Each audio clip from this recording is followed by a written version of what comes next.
life that's destined for you. Live your life with kindness and care. Remember, Allah will always be there, be there. Nikahun mubarakun, zawajun mubarakun, an-nikahu min sunnati. Alhamdulillah, wassalatu wassalam, ala rasulillah, wa ala alihi wa sahbihi ajmain, amma ba'd. A'udhu billahi minash shaitanir rajim, bismillahir rahmanir rahim. Innal muslimina wal muslimati, wal mu'minina wal mu'minati, wal qanitina wal qanitati, wal sadiqina wal sadiqati, wal sabirina wal sabirati, wal khashiina wal khashiyati, wal mutasaddiqina wal mutasaddiqati, wal sa'imina wal sa'imati, wal hafidhina furujum wal hafizati, وَذَاكِرِينَ اللَّهَ كَثِيرًا وَذَاكِرَاتِ أَعَدَّ اللَّهُ لَهُم مَغْفِرَةً أَجْرًا عَظِيمًا رَبِّ اشْرَحْ لِي صَدْرِي وَيَسِّرْ لِي أَمْرِي وَاحْلُلْ عُقْدَةً مِّن لِّسَانِي يَفْقَهُوا قَوْلِي. I welcome all the sisters with the Islamic greetings. Assalamu alaikum wa rahmatullahi wa barakatuh. Now we begin with the second part of the question and answer session on the marriage preparatory course. If any sisters have any questions related to the topic of marriage preparatory course, then you're most welcome, sisters. Assalamu alaikum. Wa alaikum assalam wa rahmatullahi wa barakatuh. Sometimes it happens that a person is by nature short-tempered, and probably it's the husband or the wife, and they blast on each other, sometimes in front of others also. It does affect a married life. So what should a person do in that case? Point number one, that if a person is short-tempered, anger is wrong unless it's in the cause of Islam. Point number one, that if he gets angry, they should see to it that हर बीवी and शोहर के बीच में husband wife, there's some or the other problem. So problem is there. Therefore I always say that happiness does not come from absence of conflict in life, but it comes from the ability to cope with it. Happiness comes not from absence of conflict in life, but from the ability to cope with it. You should not pray, there should not be conflict. You pray to Allah subhanahu wa ta'ala, if there's a conflict, let it be solved. So point number one, that if the husband gets or the wife gets angry, there should not be a third person around. There should not be any stranger, not even the children. If your children are also there, it has an effect on the children, that my father is shouting at my mother or my mother is shouting at the father. So see to it that no third person is there. Even when you're together, unnecessary shouting is wrong. Once in a blue moon it does take place. Even good couples, there are arguments. But if they're good, then surely they settle down and everything goes fine. So sisters should see to it that no third person is there, not even the family members, not even your own children. It has a negative impact which is irreversible, which is damaging especially for the children. If once the impression is there in the mind of the children is set, that whether it be against the mother or the father, it's very wrong. And the spouses should not try and put an upper edge in front of the children. Oh, your mother is like that, I'm so good. So by degrading your mother, you're degrading yourself also. I'm degrading the mother of a child, degrading your wife, you're degrading yourself. Because whatever is the izzat or the status of a wife is your status. Therefore the Quran says in Surah Baqarah chapter 2 verse 187, Hunna libasul lakum wa antum libasul lahunna. That they are your garments and you are their garments. If you have to look after them, they have to look after you. But if the short-temperedness is there and one of them realizes, one of the two spouses realizes, believe me, if one of them is good, one is short-tempered, the other is a good Islamic person and cool-minded, the moment person who's short-tempered starts shouting, the other person does sabr, inna Allah ma sabrin, and the problem is solved. But the problem arises when both of them, they try and compete with each other. If one person talks only, the other person keeps quiet, the person stops talking. If one person starts and the other person also starts, then there's a problem. So if one of the two is good Islamic knowledge he has got, whether the husband or the wife gets angry, the second person realizes, okay, now my spouse is in a bad mood, keeps quiet, let the husband or the wife cool down, after 1 hour discuss it, the problem is solved. When there's a reaction, then the problem starts. And most of the problems in the family, believe me, can be solved. It is minor issue, but everyone tries to put up, my husband ne aisa bola, main bhi bataungi. My wife ne aisa bola, main bhi bataunga. They try and prove that we are superior. So because of this problem, the family problem comes. So sister, one of them is school-minded, etc. But point number one, if someone is short-tempered, don't do it in front of others, not in front of your children at all. In between also, once in a blue moon, fine, but should not carry on. You should think yourself that why did you get angry? I could have said that very nicely. And the same thing if you could have said in a different tone, you would have got results immediately. By getting angry, not that you always get results, sometimes you do get, sometimes you may have to once in a while. That's a different issue. But as a whole, raising your voice and anger should be avoided, sister. Hope that answers the question. Brother, as you said, Islam encourages arbitrator. Now there's a problem between a husband and wife, and the question of ego arises. The husband does it, the wife goes and tells an experienced person to intermediate in between to solve the problem, but the husband ego level is so high that it worsens up the problem by the arbitrator coming in between. He says, how dare you tell this matter to a third person. Pearl knows that this person is more experienced, he'll be able to handle the matter better, but because of his ego level, he just worsens the problem. Sister, you have not understood by the meaning of the word arbiter. An arbiter is not a person who is experienced. Arbiter is a person who knows both of them well and who can solve the problem. So the choice of the arbiter from the wife's side is wrong. She should know that if this person comes, the husband will not get angry. If she doesn't know that, then she has chosen wrong arbiter. It is the one person may be experienced, but the other spouse doesn't respect him. So it's useless. That's the reason when someone tells me to come in between, my first question is, that does your spouse know me? See, one of the spouses may consider me, oh, this person is great. The other spouse, अरे क्या है ये, क्या दाई है, बेवकूफ आदमी है, डॉक्टरी छोड़ के लेक्चर दे रहा है, थर्ड क्लास आदमी है. If I come, it will worsen. So first question I ask him, that does this spouse know me? I don't know both of them. Yes, yes, oh, she's your fan. Oh, he's your fan. So fine. So then I said, fine. Then I listen what the problem is. Otherwise, I can give an outside advice. If I'm supposed to come in between, first I check up whether both the people know me or not. I may not have met them, but since they've seen me on television, both of them respect me. Then for me coming in between, so therefore, sister, choosing an arbiter is very important. And especially when there's a problem, there's a fight between the spouses, at that time, the person who's arbiter knowing both of them is very important. Yes, for a person who's expert in counseling, you can take the advice and follow it, but don't get him in the picture. If you get him in the picture, that person is a fool to come in the picture. That means not an expert.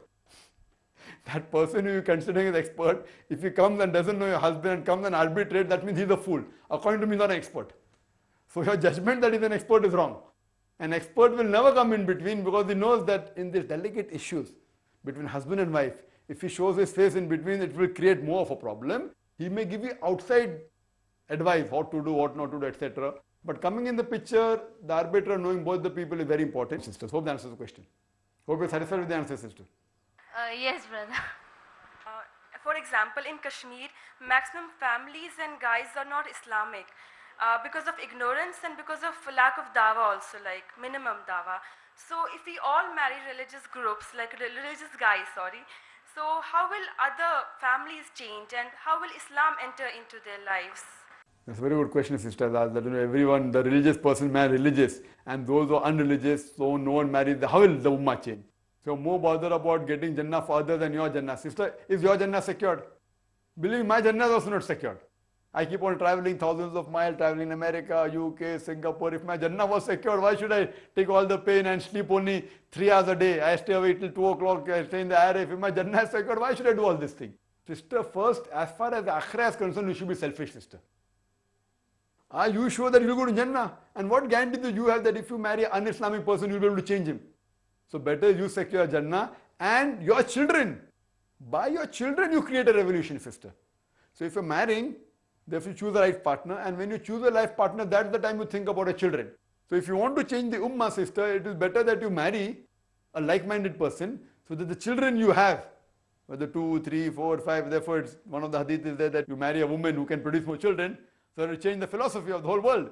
But you are saying you will marry someone un-Islamic and someone Islamic by un-Islamic, so both will become un-Islamic.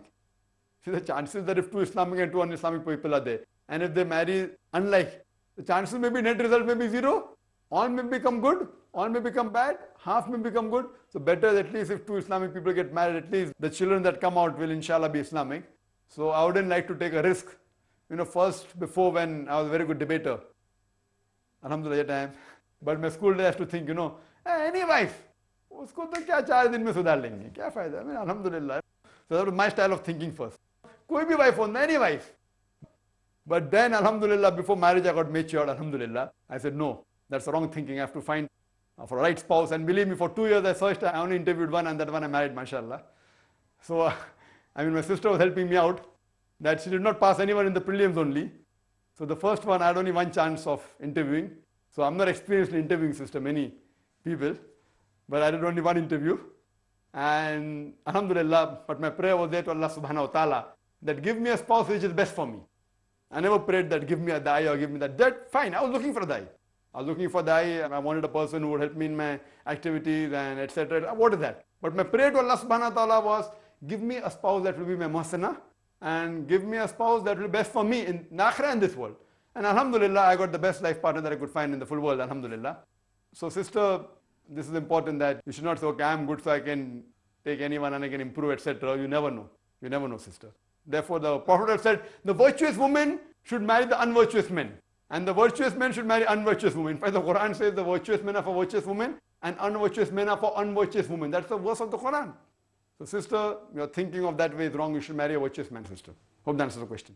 Assalamu alaikum. Wa alaikum assalam wa rahmatullahi wa barakatuh. I'm a revert, so if now that I'm on a lookout for a Islamic mate for myself, so what would you recommend? Like, what are the right sources to approach to? Like, who should I approach to? Sister, if you have any friends who are well connected with people who are Islamic, etc., you can spread the word amongst your lady friends that, I would like for a match, and do you know if anyone Islamic, maybe the brothers may be there or someone else, they are attached to Islamic organizations. So in that way, sister, you can spread the word amongst the ladies who through their mehram or through Islamic organization, they can come to know. And that's how you look for it, sister. Or approach an organization which is involved in matchmaking, and then it becomes easier, sister. Hope that answers the question.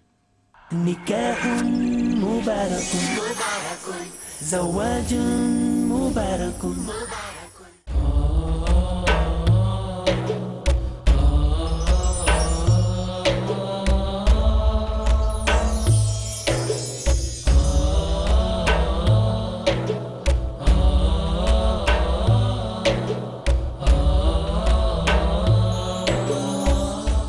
अस्सलामु अलैकुम, मैं एजाज अहमद असलम हूँ। आप देख रहे हैं piece TV Urdu.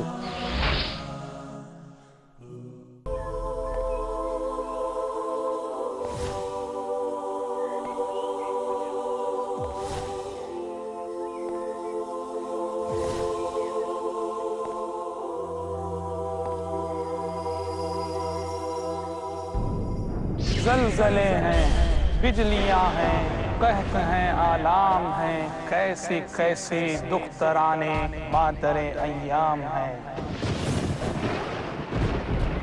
इंसानियत की दुखती पीठ को इस्लाम की दीवार ही सहारा दे सकती है।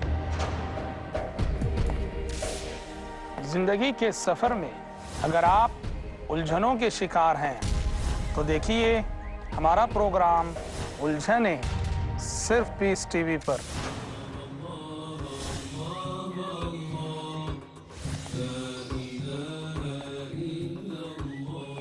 जानिए वो तालीमात जिनकी रोशनी में आपको मिलेगी बेशुमार मुश्किलों से निजात। उलझने हर जुमेरात रात 8:30 बजे और दोबारा दोपहर 12:30 बजे इंडिया में पीस टीवी उर्दू पर। इबादत का हकदार, कायनात का मुख्तार, बंदों का परवरदिगार, हो हर काम उसकी रजा की खातिर। देखिए मेरे साथ मौलाना फज़ैलुर रहमान कासमी से जानिए वही अव्वल वही आखिर। अगला प्रोग्राम पीस टीवी उर्दू पर। نكاح مبارك زواج مبارك. Assalamualaikum, brother. Wa alaikum assalam wa rahmatullahi wa barakatuh. Yesterday you spoke about negative testing, while speaking of in a meeting. Then could you guide us more towards it? How to judge a person's gestures and what kind, like? Negative testing, for example, you ask a leading question to the boy. Do you have any vices? Do you smoke? Do you have alcohol? If he says yes, so it's confirmed. He says that I have alcohol, negative. Negative testing means if you get proof that he is doing something un-Islamic, that is 100% confirmed that his virtue is bad. But if he says that don't have alcohol, that doesn't mean that he is not having. He may have, he may not have. So therefore ask leading question. Some may lie, most of them will not lie, whatever it is. Now, after the leading question, there can be a follow-up question, sub-question to know whether he is lying or not. For example, if you ask the boy that do you offer salah? Or how many times do you offer salah? So he may say yes, yes I offer 5 times. Or you may ask the question in another way, that how many salahs do you miss in a day? One question. If he says I offer 5 times salah, So you can ask him that, what is the time for Fajr?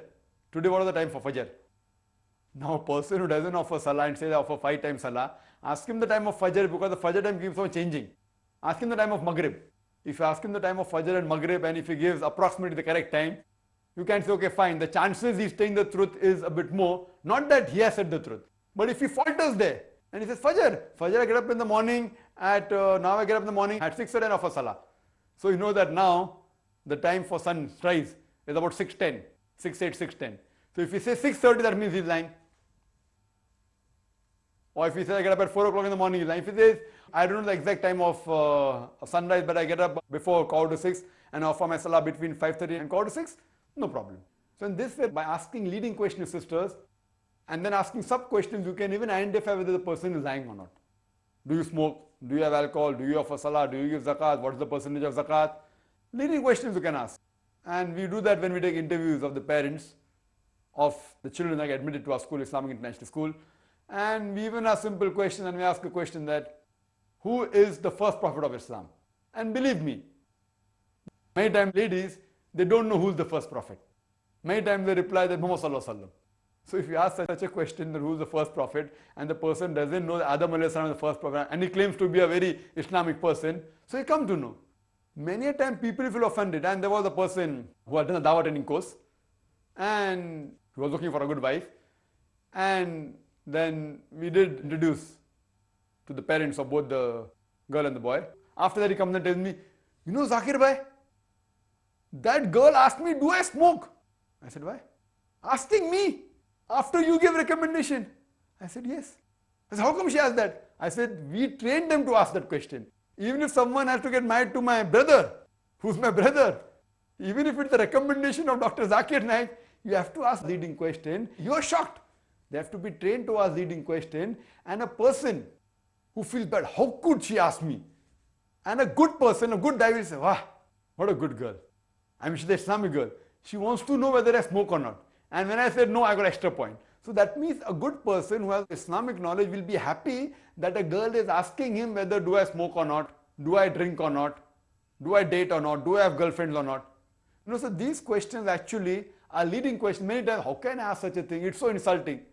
I mean, it's better if he feels insulted on day one and not marry the person, rather than live life with the person who you don't know that he's not compatible to you. So sister, you should ask leading questions, you should have sub-questions, and based on this you can come to know. Many a time when a person gives a reply, you can come to know that he has got negative testing. The reply that you get, for example, you should know what is the scenario of the world today. And based on that, whatever reply you get, if other things are fine and a couple of things you feel are not correct, you consult with another person. That, you know, many a time people just get put off at small things. Like, I remember that a lady, when she was discussing with the person, and he has a good dye, etc., everything. And then she asked, do you do guzze basar? So he was honest, he said that, not really, I don't practice it. Guzze basar nahi karte, reject. See, guzze basar, lowering your gaze when you speak to a lady is an important thing, it's a fard. But how many people do it? So seeing the scenario that people aren't used to that thing, though it is wrong, it is haram. So these things you should know on what criteria to reject, what not to reject. So this, inshallah, certain things you can directly reject on the spot. That fine, a person, for example, interest is a bigger sin than even having alcohol. He's a very good person, everything fine, 5 times salah he offers, etc. Then do you have a savings account? Yes, I have a savings account. Interest, haram, reject. See, having a savings account, according to me, is a bigger sin than drinking alcohol. But because most of the people, most of the Muslims are not aware that riba is a bigger sin than having alcohol, and alcohol is known to be a big sin. So if he has alcohol, he knows it's a big sin and is willingly doing it. In interest, people think, some scholars have given that is allowed. So I would put it the other way around. As a person who has a savings account, who has the money in fixed deposit, though it's a bigger sin, I would say that's a better person than a person who has alcohol. So this is again my experience to come to know, sister, because in our society, not having a savings account or fixed deposit is not common. So such things, sister, while interviewing, you should know where should be the weightage. And based on that, you can do negative testing and you can come to know. You can ask him questions like, you're a da'i, which organization are you attached to? How often do you go? So by asking leading questions, sister, oh, you're a da'i, or what have you read? Where have you gone? Where have you learned? Which books have you read? You know, all these questions you can come to know. So all these questions, when a person keeps on answering, the chances that he is not involved becomes diminished. Which books have you read? Have you heard of Sheikh Ahmad Didat? Do you know which cassettes have you seen? So these questions, the moment you keep on asking, you come to know that the person, the less chances of him lying, asking leading questions, you can come to many things, sister. And that I think in the marriage preparatory course, there's a questionnaire which I believe will be given to you, or maybe has been given to you, that what questions to ask and how to ask, etc. Hope that answers the question. Assalamu alaikum. Wa alaikum assalam wa rahmatullahi wa barakatuh. If I am married into a family, a joint family, and my husband keeps going on tours, say around 2 to 3 months, should I stay with the joint family? One. Two, I mean, as it is said by the Holy Prophet ﷺ, that as your brothers-in-law are death upon you. So should I, in the absence of my husband, should I allow him into the house when no one is there around? I mean, how is it going to affect the relationships with my... There's a question that if the husband goes out of Bombay, out of town for 2-3 months, and she's living in a joint family, and the brother-in-law has a death, so can she live with the brother-in-law? Should she go out? Should she take him out? Sister, depending on joint family. If you have got mother-in-law, father-in-law, and brother-in-law staying, as I mentioned earlier, joint family is not encouraged, but it's not haram. You see to it, you maintain your hijab. Don't get him in your room. In your room, prevent him. But in the house, if he's there in his room, no problem, as long as you have someone else staying. But if there are only 3 people staying, you, your husband, and your brother-in-law, and if your husband goes out, it's haram for you to live even for 1 day. In a closed room, even for a few minutes is haram, sister. Leave aside days. Even for a few minutes, staying alone in the house is haram, sister. Yes, if there are other mahram, like your mother-in-law, your father-in-law, etc., and then you stay, he is in his room, don't unnecessarily chat too much, you stay in your room, don't allow him to come in your room with the door closed, etc., that is not allowed, sister. If he stays in his room, and you can talk with your mother-in-law, with your father-in-law, with your sister-in-law, no problem. If this thing is taken care of and have extra hijab with your brother-in-law, then you can continue, sister. Hope that answers the question. Brother, as you said, father-in-law is a permanent mahram.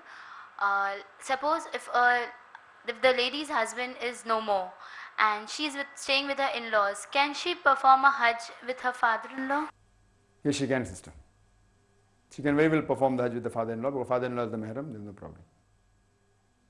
Assalamu alaikum. Wa alaikum assalam wa rahmatullahi wa barakatuh. So we have discussed a lot about marriage, and I would like to ask a question about children now. And that what preparation should a couple do, if they are looking forward to go in for a child? The first thing that when you're thinking about a children's future, the best time, people normally say that when we think about the future of the child, they say, okay, fine, the right time is when they pass the 10th standard, so that whether they become doctor, engineer, some people say the right time is when you admit them to school, some people say when they are born. The right time is when you choose your life partner.